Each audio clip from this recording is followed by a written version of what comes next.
पश्चिम बंगाल में चौथे चरण के चुनाव से पहले केंद्रीय गृह मंत्री अमित शाह ने ममता बनर्जी पर जमकर हमला बोला। उन्होंने कहा कि ममता बनर्जी के शासन में पश्चिम बंगाल बेहाल हो गया है। इस दौरान उन्होंने कहा कि बंगाल में माफिया और सिंडिकेट का बोलबाला है। ममता सरकार पर आरोप लगाते हुए अमित शाह ने कहा कि आखिर क्या कारण है कि केंद्र की जन कल्याणकारी योजनाएं बंगाल में लागू नहीं की गई। अमित शाह ने ममता बनर्जी पर तुष्टीकरण की राजनीति का आरोप लगाया। उन्होंने कहा कि बंगाल में महिला सुरक्षा का बुरा हाल है। अमित शाह ने कहा कि बीजेपी को राज्य की जनता का अपार समर्थन मिल रहा है। पश्चिम बंगाल की राजधानी कोलकाता में एक प्रेस कॉन्फ्रेंस के दौरान अमित शाह ने ममता बनर्जी पर एक के बाद एक कई आरोप लगाए।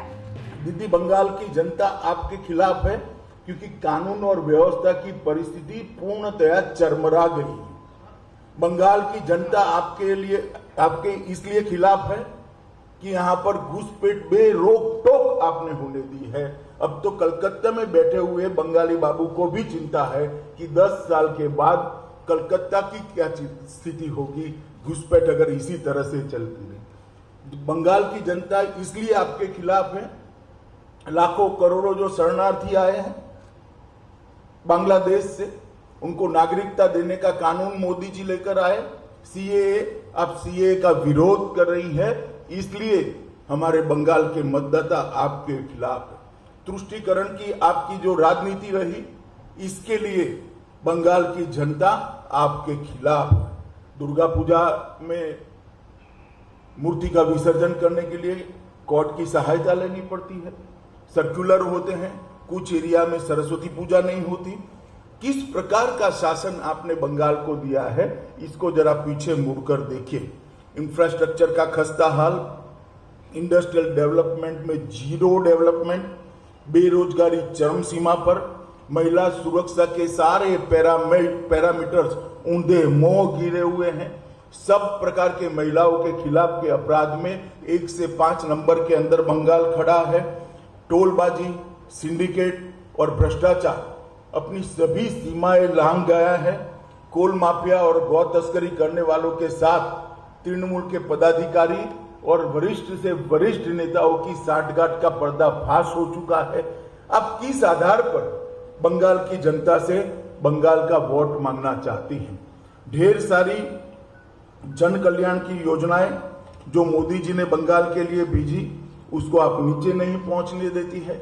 चाहे आयुष्मान भारत की योजना हो, चाहे प्रधानमंत्री जी ने किसानों के लिए 6,000 रुपया प्रति साल भेजा है, उसकी योजना हो, चाहे ग्रामीण सड़क बनाने की प्रधानमंत्री ग्रामीण सड़क योजना का विस्तार हो, चाहे रेलवे के एक्सपांशन की बात हो, हर चीज में आपने अड़ंगा लगाया है। राजनीतिक दृष्टिकोण से मोदी जी लोकप्रिय न हो जाए, इसके भय से बंगाल के विकास को धीरा करने का काम, रोकने का काम आपने कहा है। अमित शाह ने कहा कि टीएमसी की बौखलाहट उनकी भाषा, व्यवहार और बातचीत में दिखाई दे रही है। जीत का दावा करते हुए अमित शाह ने कहा कि पहले 3 चरण के चुनाव में हमारी पार्टी 63 से 68 सीटें जीत रही है। जनता ने बीजेपी को अप्रत्याशित समर्थन दिया है। 3 चरण का चुनाव हो चुका है। हम चौथे चरण में कल चुनाव में मतदाता अपना अपना वोट कास्ट करेंगे। मैंने जैसे पहले बता चुका हूं, तीनों चरण में भारतीय जनता पार्टी को अप्रत्याशित समर्थन बंगाल की जनता का मिला है।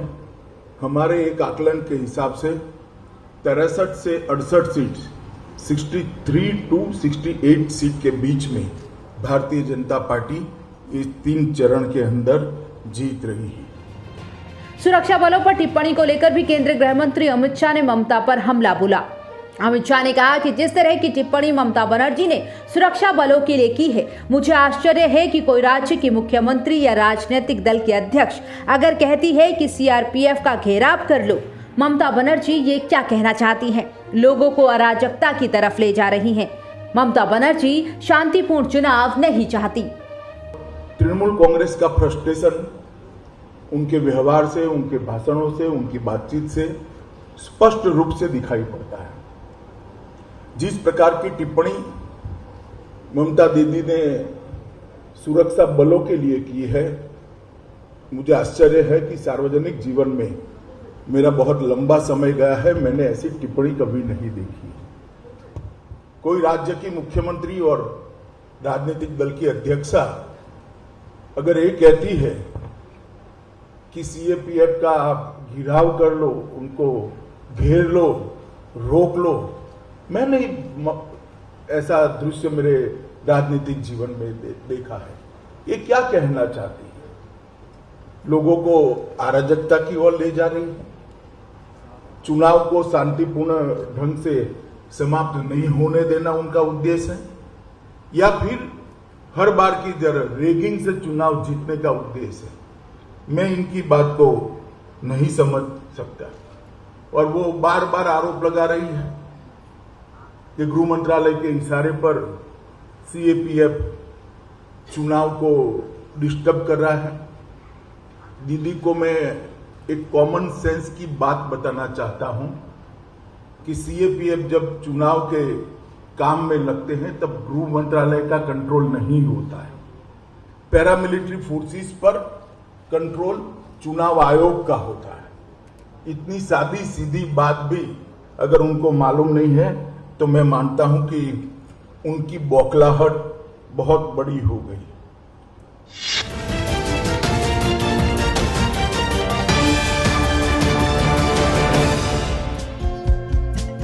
हमारे चैनल को लाइक, शेयर और सब्सक्राइब जरूर करें और नई अपडेट्स के लिए बेल आइकन दबाना ना भूलें।